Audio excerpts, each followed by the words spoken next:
One of the best shows here at the Juke Joint was on Christmas night, with Zombula and Rat Bastard. That night we were fucking tripping hard. That's what stands out about that. I mean, the show was just amazing, you know. Santa Claus fucking was wrecked. You know, he was tore up from the floor up. He was covered in beer and filthy and dirty. Oh, there's a good standout from that night. I think that might have been the origin of Garbage Night, you know, which, you know, turned into a Bellmore thing. That was the first glimpse of garbage rock.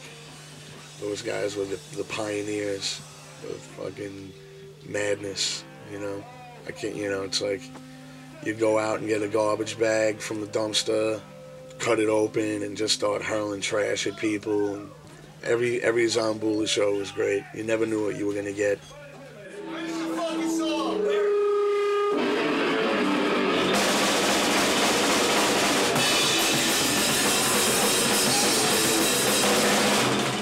Zombula was a pure fun band. That's all we wanted to do was have fun. The name comes from Zombula 451 was a name about angel dust. I don't think we ever played sober. We always played all fucked up. Everybody that came to see us was all fucked up. You know, nobody left the club dry. They were soaked in beer. They probably had some bruises and cuts all over. They had a lot of fun.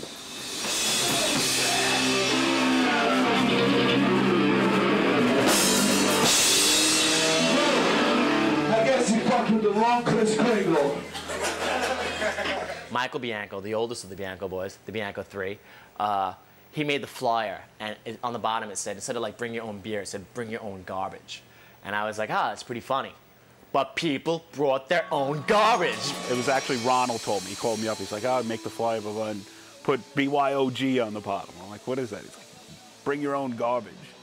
So that was, you know, I think Ronald used to keep eggs in his refrigerator for, you know, a few months before they would play. So he had rotten eggs to throw, and anything on top of the bar, bottles, glasses, napkins, all that shit would get thrown.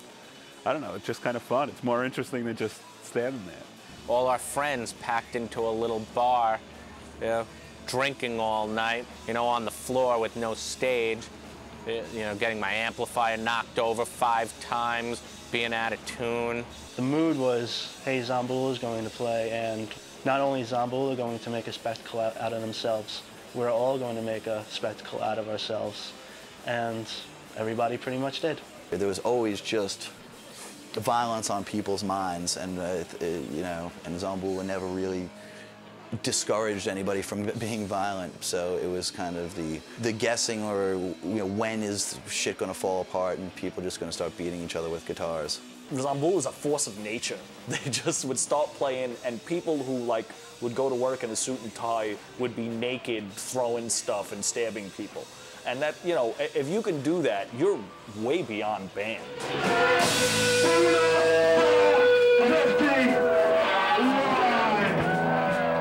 Thank you, folks. We love you all. I hope you had fun. I hope it was worth the wait. We'll see you never again. When Ron has a few in him, or he gets excited, you know, he has a good time, you know, and he does things like light ceilings on fire and, you know, throws bottles at people. He got into a fight with the plant at the Juke Joint. I believe I was on my way out, and I saw the plant touch Ron, and Ron just go crazy beating up the plant. I think that Ron won. It was a real good one. Garbage Angels at the end of the night. I did a little stand-up act after we cleaned the place up. That was a good one, too, because we used to fuck that place up, and then everyone would chip in, and we'd have it clean and sparkling, cleaner than when we went in there, that filth joint.